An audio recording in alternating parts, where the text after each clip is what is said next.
American Nation, Chapter 3, Section 4. Setting the scene, Thomas Gates was full of plans as he sailed from England to help run the Jamestown colony in Virginia. The colony had been founded 3 years earlier in 1607. Since then, nearly 700 English colonists had crossed the Atlantic Ocean to settle in Jamestown. Gates was hardly prepared for the sight that greeted him. Of the 700 colonists, only 60 remained. They came staggering out to the shore. He reported, so lean that they looked like skeletons, crying out, "We are starved, we are starved." Many had resorted to eating turtles, poisonous snakes, or their own horses. Discouraged, Gates loaded everyone onto his ships and turned to sail for home. By chance, however, a new fleet from England arrived that day, bringing supplies and more settlers. The colony survived, yet it would take more than 10 years before the English colony in Virginia put down permanent roots. The first English colony. England watched with envy as Spain gained riches from its American colonies. Several ambitious English gentlemen proposed that England settle the Americas as well. With Queen Elizabeth's permission, Sir Walter Raleigh raised money to outfit a colony in North America. In 1585, about 100 men set sail across the Atlantic. The colonists landed at Roanoke, an island off the coast of present-day North Carolina. Within a year, however, the colonists had run short of food and were quarreling with neighboring Indians. When an English ship stopped in the harbor, the weary settlers sailed home. In 1587, Raleigh sent John White, one of the original colonists, back to Roanoke with a new group of settlers, including women and children. When supplies ran low, White returned to England, leaving behind 117 colonists. He planned to return in a few months. When he got back to England, however, he found the country was then preparing for war with Spain. It was 3 years before he was able to set sail back to Roanoke. When White arrived, he found the settlement strangely quiet. Houses stood empty, vines twined through the windows, and pumpkins sprouted from the earthen floors. On a tree, someone had carved the word Croatoan, the name of a nearby island. No other trace of the colonists remained. White was eager to investigate, but a storm was blowing up and his crew refused to make the trip. To this day, the fate of the lost colony remains a mystery. Challenge and survival in Jamestown. After the failure of Roanoke, nearly 20 years passed before England again tried to establish a colony in North America. In 1606, the Virginia Company of London received a charter from King James I. A charter, definition word, is a legal document giving certain rights to a person or company. The Royal Charter gave the Virginia Company the right to settle lands between present-day North Carolina and the Potomac River. The charter also guaranteed the colonists of this land, called Virginia, would have the same rights as English citizens. New paragraph. A disastrous start. In the spring of 1607, a group of 105 colonists arrived in Virginia. They sailed into Chesapeake Bay and began building homes along the James River. They named their tiny outpost Jamestown after their king. The colonists soon discovered that Jamestown was located in a swampy area. The water was unhealthy, and mosquitoes spread malaria. Many settlers suffered or died from disease. Governing the colony also proved difficult. The Virginia Company had chosen a council of 13 men to rule the settlement. Members of the council quarreled with one another and did little to plan for the colony's future. By the summer of 1608, the colony was near failure. New paragraph, heading Starvation and Recovery. Another major problem the Jamestown colonists faced was starvation. Captain John Smith, a young soldier and explorer, observed that the colonists were not planting enough crops.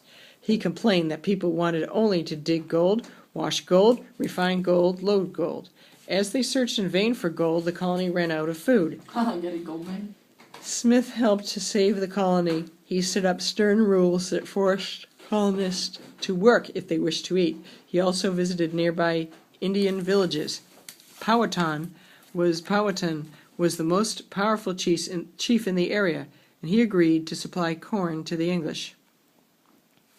Peaceful relations with Native Americans didn't last, however. When the Indians refused to supply food, the colonists used force to seize what they needed.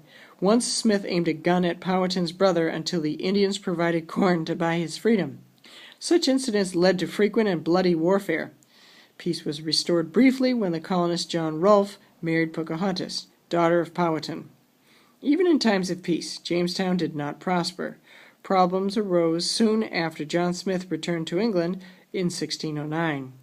As you read, the colony suffered terribly for the next few years.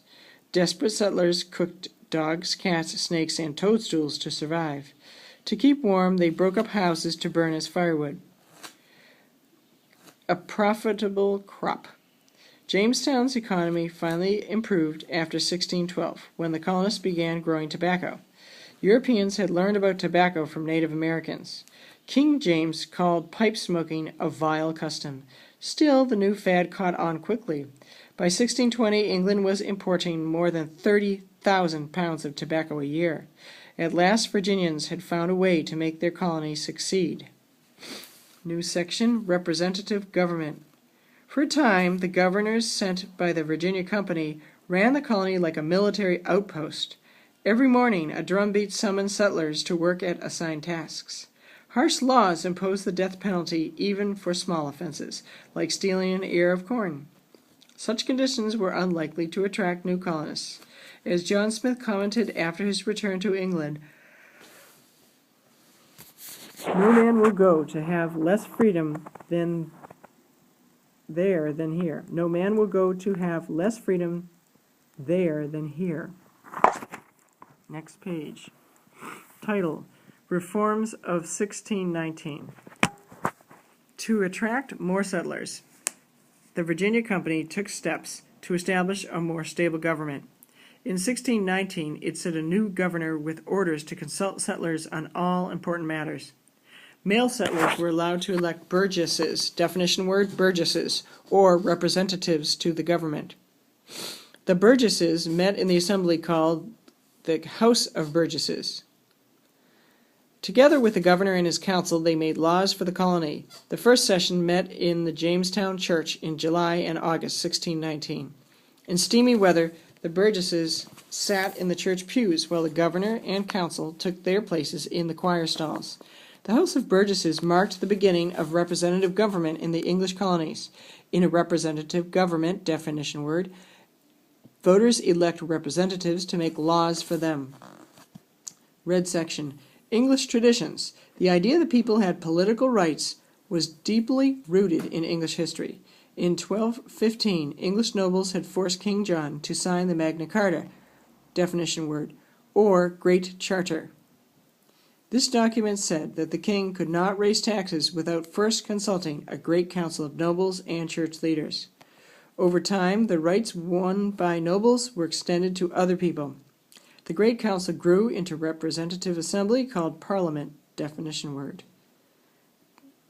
Parliament was divided into the House of Lords, made up of nobles, and an elected House of Commons. Only a few rich men had the right to vote. Still, the English had established the principle that even monarchs had to obey the law. Virginia's representative tradition. Red. At first, free Virginians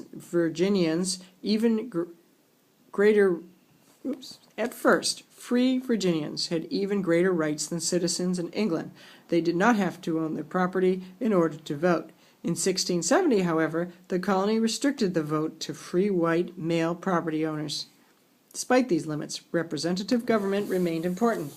The idea took root that settlers should have a say in the affairs of the colony.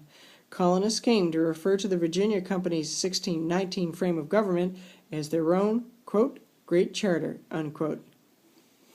Section, New Arrivals, blue. During the early years of Jamestown Colony, only a few women chose to make the journey from England, nor did enough workers come to raise tobacco and other crops. Red. Section Women in Virginia. The colony's first women arrived in 1608. A, quote, Mistress Forrest, quote, and her maid, Anne Burras, Burras. Few others followed until 1619, when the Virginia Company sent about 100 women to make the men more settled. This shipload of women quickly found husbands. The Virginia Company profited from the marriages because it charged each man who found a wife 150 pounds of tobacco. Women survived the hardships of Virginia better than men. What?